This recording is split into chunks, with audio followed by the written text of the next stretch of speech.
Ninth class your topic is air. I hope so कि आप previous topic सारे जो है वो कंप्लीट कर चुके होंगे। नेक्स्ट टॉपिक 2.5 है जो कि है हमारे पास एयर। अब एयर जो है वो आपको पता होना चाहिए कि हमारी लाइफ का मोस्ट इम्पॉर्टेंट पार्ट जो है वो एयर होता है, because we obtain oxygen from air. हम एयर से जो है वो ऑक्सीजन ले रहे होते हैं सांस लेने के लिए। तो जो हमारे पास एयर है वो बहुत इम्पॉर्टेंट पार्ट है हमारी लाइफ का, ठीक है। तो इसमें से काफ़ी ज़्यादा जो है वो शॉर्ट क्वेश्चंस भी बनते हैं। अब आपको ये भी चीज़ एक पता होनी चाहिए कि हम अर्थ पे रह रहे हैं, तो अर्थ के सराउंड जो है वो गैसेस का एक ब्लैंकेट होता है, ठीक है। अर्थ के सराउंड गैसेस का एक ब्लैंकेट होता है। आप इसे कह लो कि अर्थ जिस तरह अर्थ के इर्द गिर्द जो है वो एक घेरा सा होता है गैसेस का, जो अर्थ को कवर किए हुए होता है, तो उसको हम एटमॉस्फेयर कहते हैं, ठीक है। अब उस एटमॉस्फेयर में वेरियस गैसेस होती हैं और उसी एटमॉस्फेयर में जो है वो हम ये कह रहे होते हैं कि जी हमारे पास जो है वो एयर मौजूद है, हवा मौजूद है। सबसे पहले तो आप जो फर्स्ट लाइन है इसको हाईलाइट कर लें, और ये आपको जो है वो इसमें डिफरेंट आप पार्ट्स देखोगे। Role of oxygen in air, role of nitrogen in air, role of carbon dioxide. तो ये डिफरेंट हमारे पास जो है वो पार्ट्स हैं, तो ये आपको डिफरेंट पार्ट्स जो हैं वो आ सकते हैं एज अ लॉन्ग क्वेश्चन। तो सबसे पहले जो यहाँ पे शॉर्ट क्वेश्चन बनता है एयर के टॉपिक में वो आता है व्हाट इज़ एटमॉस्फेयर। तो सबसे पहली लाइन आपने हाईलाइट कर लेनी है, the atmosphere surrounding our earth. Actually में एटमॉस्फेयर हमारे पास क्या है, एयर है, और एयर जो है वो डिफरेंट गैसेस का मिक्सचर। अब आपको पता है एयर में ऑक्सीजन भी होती है, कार्बन डाइऑक्साइड गैस भी होती है, नाइट्रोजन भी होती है, मतलब मुख्तलिफ गैसेज जो है इसके अंदर प्रेजेंट होती हैं। द एटमॉस्फेयर, इस लाइन को हाईलाइट करें। The atmosphere surrounding our earth is a mixture of various gases. Atmosphere various gases का मिक्सचर है। अब वेरियस का मतलब होता है मुख्तलिफ गैसों का। द परसेंटेज और composition of the air, composition का मतलब होता है कि एयर किन किन गैसेस से मिलकर बनी हुई होती है, उसको हम बोलते हैं कंपोजिशन। जैसे फॉर एग्जांपल सिंपल सी मैं आपको एक एग्जांपल दूँ, जैसे हम लोग सैलड बनाते हैं, तो मैं आपसे कहूँ कि मुझे सैलड की कंपोजिशन बताएं, तो आप मुझे क्या कहोगे कि टीचर हम सैलड में जो है वो कोकम्बर लेते हैं, टमाटोज़ लेते हैं, इसके अलावा जो वो अनियंस लेते हैं, that is the composition of salad. तो एयर की कंपोजिशन जो है वो हमारे यहाँ पे डिस्कस की जाएगी। जो आपको नीचे पैराग्राफ एक नज़र आ रहा है, ये हमारे पास कंपोजिशन है, ठीक है। अब देखो परसेंटेज, ये आपको एक दूसरा शॉर्ट क्वेश्चन आ सकता है, right the percentage composition of various gases in the air. तो ये पूरे का पूरा टेबल जो है वो आपने इसमें लिखना है। अगेन मैं रिपीट करी हूँ इस क्वेश्चन को, इसको आपने टेबल के अबव लिख लेना है, टेबल के ऊपर लिखें right the composition of various gases in air, ठीक है। और ये एमसीक्यूज़ के लिए भी ये टेबल बहुत इंपॉर्टेंट है। सबसे पहले देखिए हमारे पास कंपोनेंट्स कौन कौन से, कंपोनेंट्स मतलब हैं कि कौन कौन सी गैस जो है वो इसके अंदर प्रेजेंट है। तो सबसे पहले जो हमारे पास गैस है वो दी गई है नाइट्रोजन। इसकी परसेंटेज कंपोजिशन क्या है कि इसमें 78% नाइट्रोजन मौजूद है। ऑक्सीजन हमारे पास कितने हैं, 21% है। आर्गॉन 0.9% है। कार्बन डाइऑक्साइड 0.03% है। नियॉन 0.002% है। उसके बाद हीलियम है, क्रिप्टॉन है एंड जीनॉन है 0.0055। इनकी परसेंटेजेस एक तो आपने बेटा याद भी करनी है, और दूसरा ये पूरे का पूरा टेबल जो है वो आपको शॉर्ट क्वेश्चन में आ सकता है। तो यहाँ पर मैंने आपके साथ 2 शॉर्ट क्वेश्चन डिस्कस किए। First one is define atmosphere and the second one is right the percentage composition of various gases in air, ठीक है। अब चलते हैं नीचे पेज नंबर 21 पे। अब कहते हैं the composition of the air remain approximately constant. वो कहते हैं कि जो हमारे पास एयर की कंपोजिशन होती है, मतलब कार्बन डाइऑक्साइड की जितनी इसमें अमाउंट प्रेजेंट है, जितना नाइट्रोजन की है, वो ऑलमोस्ट रिमेन कांस्टेंट रहती है, उसमें कोई इतना डिफरेंस नहीं आता। For example the composition of oxygen and carbon dioxide is kept constant by the process of photosynthesis and respiration respectively. इसका क्या मतलब है, वो कहते हैं कि हमारे पास ये जो कार्बन डाइऑक्साइड है और ऑक्सीजन है, इसका एक साइकिल चलता है थ्रू फोटोसिंथेसिस एंड रेस्पिरेशन। अब आपको ये पता होना चाहिए कि फोटोसिंथेसिस क्या होता है और रेस्पिरेशन क्या होता है। फोटोसिंथेसिस में बेटा एक चीज़ आपने याद रखनी है, प्लांट्स अपनी खुराक खुद तैयार करते हैं। Plants prepare their food by their self, वो खुद बाय देम सेल्फ, वो खुद ब खुद जो है वो अपनी फूड को प्रिपेयर करते हैं। तो एक प्रोसेस से गुजरते हैं जिसको नाम दिया जाता है फोटोसिंथेसिस का, जिसमें वो क्या करते हैं, हवा से कार्बन डाइऑक्साइड, इस बात को अपने ध्यान से सुनना है। फोटोसिंथेसिस का प्रोसेस क्या होता है, हवा से पौधे जो हैं वो कार्बन डाइऑक्साइड को लेते हैं, ज़मीन से पानी को लेते हैं। ठीक है, हवा से क्या चीज़ लेते हैं?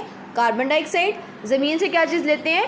पानी लेते हैं। और ये कार्बन डाइऑक्साइड और पानी in the presence of sunlight, सुबह की जो रोशनी होती है, सूरज की लाइट में ये रिएक्शन होता है फोटोसिंथेसिस का, तो इसके प्रेजेंस में रिएक्शन करते हैं और हमारे लिए बना देते हैं, फूड बनाते हैं, ग्लूकोज बना देते हैं। ठीक है, और वो ग्लूकोज जो है वो खुद भी अपनी उसकी फूड के तौर पर यूज़ किया जाता है और हम लोग भी वेजिटेबल और फ्रूट्स के तौर पर इसको खाते हैं।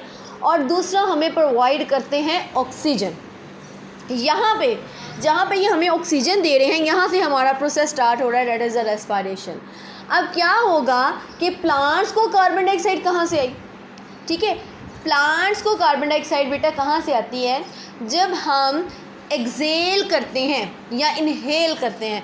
जब हम इनहेल करते हैं, सांस अंदर लेकर जाते हैं, तो हम ऑक्सीजन को अपने अंदर लेकर जाते हैं और वो ऑक्सीजन हमें मिलती है प्लांट से।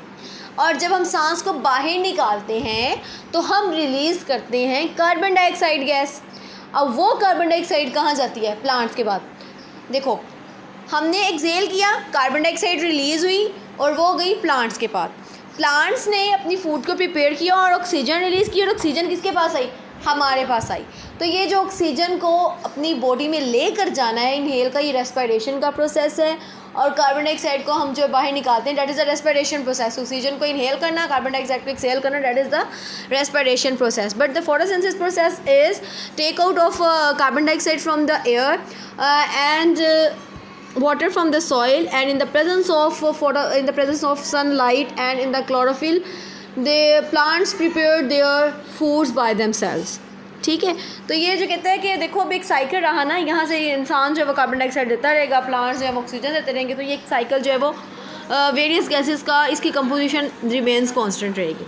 ठीक है, उसके बाद देखो इंटरेस्टिंग इन्फॉर्मेशन आपको दी गई है। इसमें क्या लिखा हुआ है? Each day a normal man breathe in 15,000 to 20,000 liters of air. इसका क्या मतलब है? इसको भी आप हाईलाइट कर लो, एमसीक्यूज के लिए बहुत इंपॉर्टेंट है कि एक इंसान जो है, एक नॉर्मल इंसान, वो दिन में हर दिन 15,000 लीटर से लेकर 20,000 लीटर तक एयर को अपने अंदर लेकर जाता है। ठीक है, अच्छा जी, नेक्स्ट है role of oxygen in air. बहुत इंपॉर्टेंट है। अभी आपने ऊपर पढ़ा है कि हमारी जो एयर है उसके अंदर ऑक्सीजन कितने % पाई जाती है? 21% पाई जाती है। ठीक है, तो अब देखते हैं कि हमारे पास जो role of oxygen in air है वो क्या है। देखिए, oxygen is the second most abundant gas found in the air. ये सेकेंड मोस्ट अबंडेंट गैस है। फर्स्ट अबंडेंट का मतलब होता है ज़्यादा पाई जाने वाली। फर्स्ट अबंडेंट हमारे पास नाइट्रोजन है जो कि 78% है, और दूसरी ज़्यादा पाई जाने वाली गैस कौन सी है? Oxygen. After the nitrogen, it is essential for spotting life and phenomena of burning and rusting. अब यहाँ पे जो है इसको भी हाईलाइट कर लें। essential होती है, ज़रूरी होती है। for spotting life, एक तो ज़िंदगी हमें देती है, ऑक्सीजन के बगैर तो हम मर जाएंगे ना। ठीक है, दूसरा क्या होता है? Phenomena of burning. बर्निंग होती है जलने का अमल। जैसे ही देखो हम आग जलाते हैं, जैसे आप बारबेक्यू करते हो तो कोयले को जलाते हैं। कोयले को आप क्यों जो है वो एयर प्रोवाइड कर रहे होते हो? क्यों उसके ऊपर जो है पंखा हम लोग जो है वो चला रहे होते हैं, ताकि उसका क्या होता है कि जब हम उसको हवा दे रहे होते हैं तो उसको ऑक्सीजन मिलती है, और ऑक्सीजन क्या करती है? हमारे जलने के अमल को तेज़ करती है। ठीक है, तो ऑक्सीजन जो है वो बर्निंग के अमल को भी बढ़ाती है। और दूसरा एक फिनोमिना है रस्टिंग। रस्टिंग का मतलब होता है जंग लगना। अब जैसे लोहा है, तो लोहे को अगर हम हवा में रख दें और उसे पेंट भी नहीं किया, उसे वाटर की सप्लाई भी हो रही है, उसको हवा भी लग रही है, तो इससे क्या होगा कि वो जंग लग जाता है। तो रस्टिंग क्या कहलाती है? जंग लगना अमल कहलाती है। तो रोल ऑफ ऑक्सीजन जो है वो 2 प्रोसेसेस में हमें जो है वो 3 प्रोसेसेस में हेल्पफुल है। एक तो स्पॉटिंग लाइफ है, फिनोमिना ऑफ बर्निंग है, और रस्टिंग है। ठीक है, अब यहाँ पे जो है वो आप लोग हेडिंग दे दें बर्निंग और कंबस्टन की। फर्स्ट जो है वो रोल, आप रोल की हेडिंग दोगे, oxygen is the second most abundant, यहाँ आप इसे दे लें। हाँ जी, बस ठीक है, रोल की आप इसको आपने स्टार्टिंग से ऐसे ही लिखना है। Oxygen is the second most abundant gas found in the air after nitrogen. It is essential for spotting life and phenomena of burning and the rusting. For burning, अब यहाँ पे आप हेडिंग यही दे दोगे, बर्निंग एंड कंबस्टन। बर्निंग होता है बेटा जलाना, ठीक है, किसी चीज़ को जलाना। कंबस्टन होता है किसी चीज़ का जलना। दोनों एक ही चीज़ है लेकिन थोड़ा सा डिफरेंस है। बर्निंग का मतलब है जलाना और कंबस्टन का मतलब है जलना। ठीक है, वी रिक्वायर 3 थिंग्स। अब हमें बर्निंग के लिए भी और कंबस्टन के लिए 3 चीज़ें चाहिए ना, किसी चीज़ को जलाना है या वो जलती है तो किसके थ्रू जलती है? देखो फ्यूल अब हमारे पास क्या क्या हो सकता है? फ्यूल में हमारे पास वुड आ जाती है, लकड़ी, पेट्रोल और इसके अलावा जो है वो सुई गैस, नेचुरल गैस जो हम घर में यूज़ करते हैं, तो ये फ्यूल है हमारे पास। हीट एंड ऑक्सीजन, हीट भी हम कैसे प्रोवाइड करेंगे? फ्यूल को जला के हम हीट देंगे, या हम इलेक्ट्रिसिटी से हीट प्रोवाइड करेंगे किसी भी चीज़ के जलने के लिए। तो 3 चीज़ें जो हैं वो बर्निंग प्रोसेस में हमारे लिए बड़ी बेनिफिशियल होती हैं। इसको भी आप हाईलाइट कर लें कि कौन सी 3 चीज़ें हैं जो कि बर्निंग में जो है वो हमें हेल्पफुल होती हैं। सबसे पहले हमारे पास आता है fuel, heat and oxygen. These make up the principle of the fire fighting. तो इसको हाईलाइट करें, आपसे पूछे जा सकते हैं विच 3 things makes the principle of fire fighting. Fire fighting का मतलब होता है आतिशज़दगी, ठीक है, किसी भी चीज़ को आग लगाना फायर फाइटिंग कहलाता है। तो ये आपसे पूछा जा सकता है विच 3 things make the principle of fire fighting. तो कौन कौन से हैं हमारे पास? फ्यूल, हीट एंड ऑक्सीजन, ठीक है। Because in the absence of any one of these the fire goes out. कहता है अगर इन तीनों में से कोई एक चीज़ भी मुहैया ना की जाए तो आग नहीं लग सकती, ठीक है। अच्छा, जिसके बाद है बर्निंग और combustion is a chemical process which is accompanied by the production of light and heat. During this process the combustible material जो मटीरियल जलता है उसको हम कहते हैं combustible material, usually combined with the atmospheric. अब देखो, अब अगर हम किसी चीज़ को आग लगा रहे हैं तो उसका कॉन्टेक्ट हम किससे कर रहे हैं? मतलब मैंने जो है वो छत पे कोई चीज़ रखकर आग लगाई तो एयर तो उसको वहाँ पे प्रोवाइड होगी ना, तो एयर क्या करेगी? उसको ऑक्सीजन प्रोवाइड करेगी और वो ऑक्सीजन क्या करेगी? ऑक्साइड्स बना देगी। फॉर एग्जांपल, अगर मैंने कोयला जलाया है तो कोयला जलाने पर बहुत सी गैसेस रिलीज़ होंगी, जैसे कार्बन रिलीज़ होगा कोयला को जलाने से। तो जब वो एयर के साथ कॉन्टेक्ट करेगा तो कार्बन और ऑक्सीजन दोनों आपस में मिलेंगे और कार्बन डाइऑक्साइड गैस बना देंगे। तो इसी तरह क्या बनाएंगे? फॉर्म ऑक्साइड्स बनाएंगे। This oxides form the acidic, और यही ऑक्साइड्स जो हैं वो एसिडिक बनाएंगे। जैसे अगर सल्फ़र रिलीज़ हो रहा है तो वो सल्फ़र ऑक्सीजन के साथ रिएक्ट करेगा, सल्फ़र डाइऑक्साइड बनाएगा। ये सल्फ़र डाइऑक्साइड एयर में जाएगा, एयर के साथ ये रिएक्ट करेगा और जब बारिश होगी तो बारिश के पानी के साथ रिएक्ट करके ये एसिड प्रोड्यूस करेगा, जिसको हम सल्फ्यूरिक एसिड कहते हैं, नाइट्रिक एसिड कहते हैं। और ये जो बारिश होती है वो तेज़ाबी बारिश कहलाती है या एसिड रेन कहलाती है, ठीक है।